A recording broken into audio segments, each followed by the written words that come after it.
Saat kebanyakan orang memikirkan pemadaman listrik yang lama, mereka membayangkan sesuatu yang dramatis rusak sekaligus.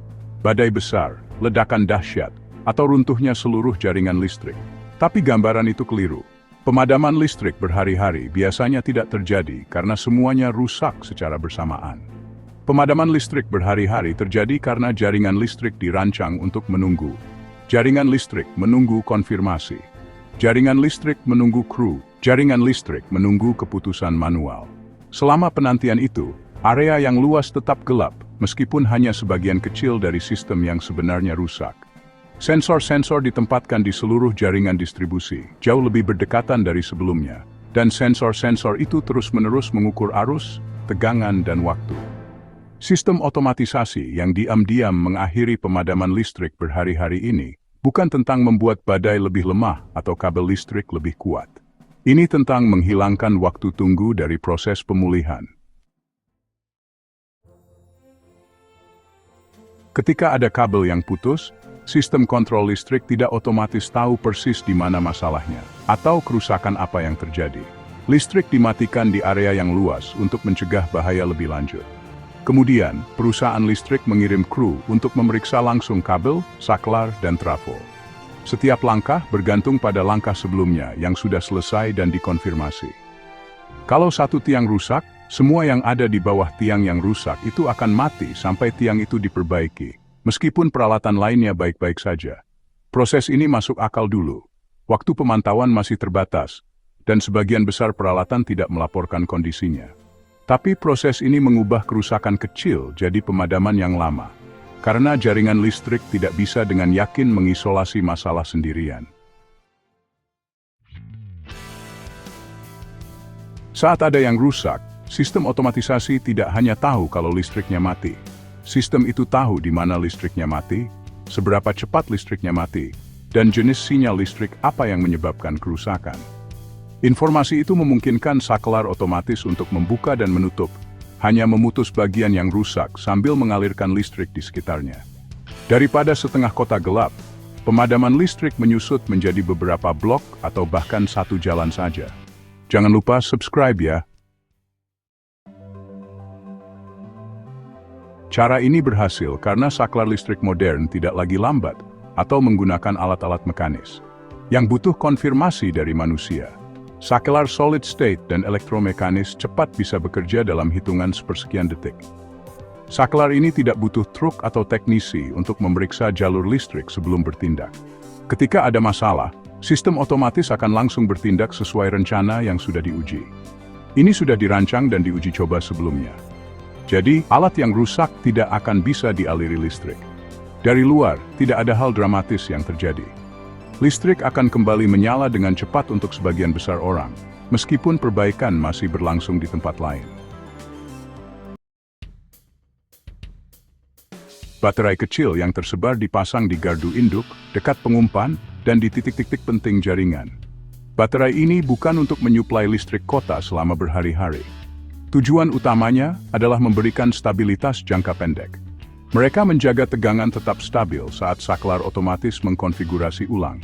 Dan mereka menjaga peralatan komunikasi tetap hidup, sehingga sensor dan sistem kontrol tetap daring. Tanpa penyangga ini, otomatisasi akan gagal saat listrik padam, karena sistem kontrol yang dibutuhkan untuk pemulihan juga akan kehilangan daya. Pada dasarnya, baterai ini berfungsi sebagai jembatan, memberikan waktu bagi jaringan untuk pulih sebelum kru manusia tiba.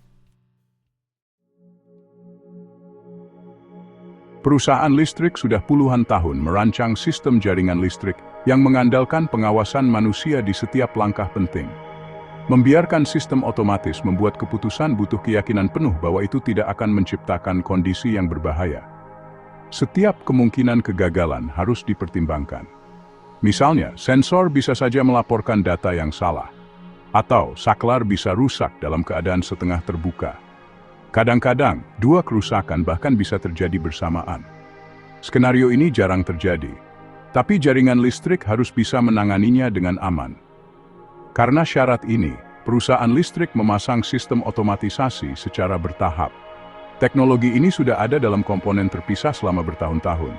Tapi menggabungkan komponen-komponen itu menjadi sistem respons yang handal, butuh waktu dan pengujian.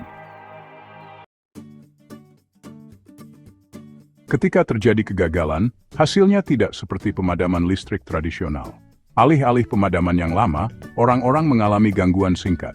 Lampu bisa berkedip, perangkat bisa menyala ulang. Beberapa peralatan mungkin tidak tahan terhadap pergantian yang cepat. Ada juga risiko salah klasifikasi, di mana transien listrik yang tidak berbahaya diperlakukan sebagai kesalahan serius dan menyebabkan isolasi yang tidak perlu. Insinyur harus menyetel sistem otomasi dengan hati-hati, agar bereaksi cepat tanpa terlalu sering bereaksi. Penyetelan ini bersifat lokal. Apa yang berhasil di satu wilayah mungkin tidak berhasil di wilayah lain, karena panjang saluran, beban listrik, dan peralatan berbeda. Tidak ada satu konfigurasi universal yang berhasil di mana-mana. Pemulihan yang lebih cepat membuat sistem jadi lebih rumit. Lebih banyak sensor, lebih banyak sakelar, lebih banyak perangkat lunak, dan lebih banyak titik interaksi diperlukan. Peningkatan ini menaikkan biaya awal dan membutuhkan keahlian perawatan khusus. Perusahaan listrik harus berinvestasi dalam pelatihan dan prosedur operasi baru. Infrastruktur yang menua juga membatasi apa yang bisa dilakukan otomatisasi. Otomatisasi tidak bisa memperbaiki tiang yang roboh atau transformator yang sudah habis masa pakainya. Otomatisasi hanya bisa membatasi seberapa besar kerusakan yang disebabkan oleh kegagalan itu.